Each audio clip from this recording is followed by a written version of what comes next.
సామాన్యుడి చేతిలో సామాజిక అస్త్రం నెంబర్ 1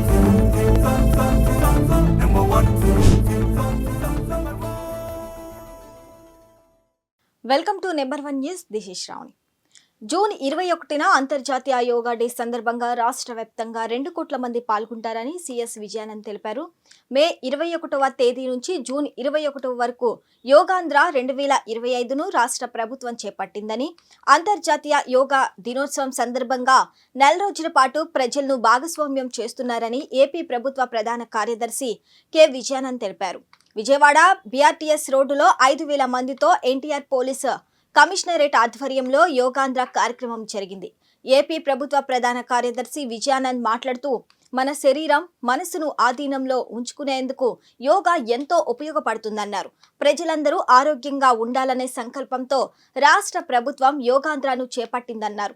45 నిమిషాల ఆసనాలతో అనారోగ్యాలు దరిచేరకుండా చూడవచ్చని, ఎటువంటి ఒత్తిడినైనా తట్టుకొని నిలబడేలా యోగా సహకరిస్తుందని సిఎస్ విజయానంద్ అన్నారు.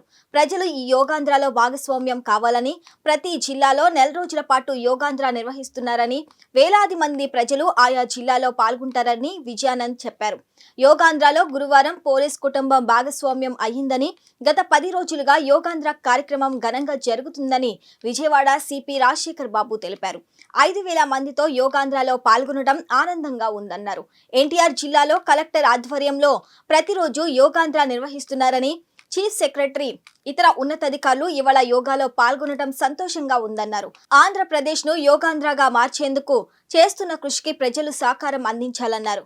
కార్యక్రమం విజయవంతంగా నడిచేలా సహకరించిన వారందరికీ సిపి రాజశేఖర్ బాబు ధన్యవాదాలు తెలిపారు.